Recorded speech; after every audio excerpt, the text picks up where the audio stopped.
Good evening, members of the committee. My name is Samantha Glendenning, and I am a social work student at the University of South Florida. I am here today to advocate for policy change and adoption of the UltraViolet organization to support the lives of women of all identities, including those affected by sexual abuse. According to Patricia Homan, author of the academic article titled Structural Sexism and Health in the United States, a new perspective on health inequality in the gender system, exposure to more sexism at the macro and meso levels is associated with chronic conditions, worse self-related health, and worse physical functioning. UltraViolet's policy statement of improving the lives of women and girls of all identities and all people impacted by sexism encompasses the need for expansive resources and support within all communities. Through advocacy, the UltraViolet organization works to increase longevity and life satisfaction by building awareness into inequality and implementing necessary policy change. The current policies in practice have definite limitations. UltraViolet, as a rather new organization, founded in 2012, lacks funding from outside resources. According to InfluenceWatch.org, nearly all funding comes from internal donations and sponsorship, resulting in minimal access to reciprocal funding to support the extensive needs of women in the U.S. With the goal of improving the lives of women and girls of all identities, including those impacted by sexism, it is extremely important to have current and expansive resources for those in need. With the restriction on monetary expenses, Ann Owen and Andrew Way of the Council of Global Equality reiterated that organizations become conflicted on ways to continue enacting change with minimal financial stability.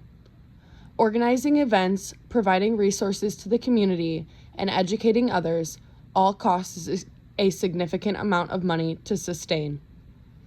Despite the National Action Plan to End Gender Violence proposed in 2023 by the White House, sexism, stigmas, and discrimination continues to persist amongst a greater sum of the population.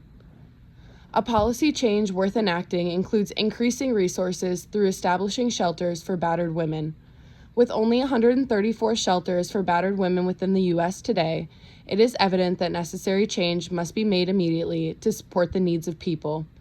Expanding resources beyond proper paper pamphlets by providing a safe place to reside short-term can benefit a plethora of communities.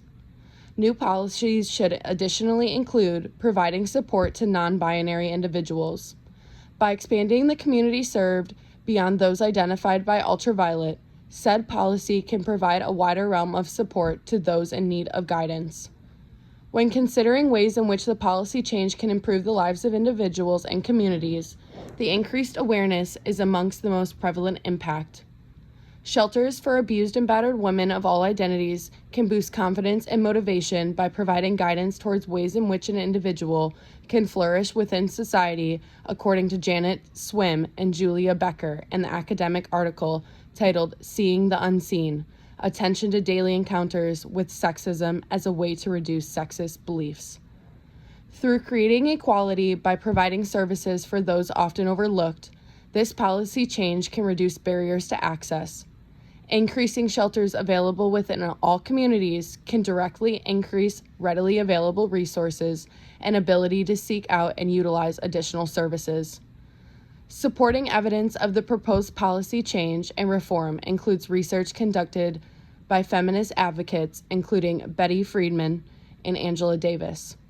I urge you to consider amending the current policy in place to negate stereotypes surrounding women by providing safe environments for all people through implementation of shelters. Thank you for your time and consideration.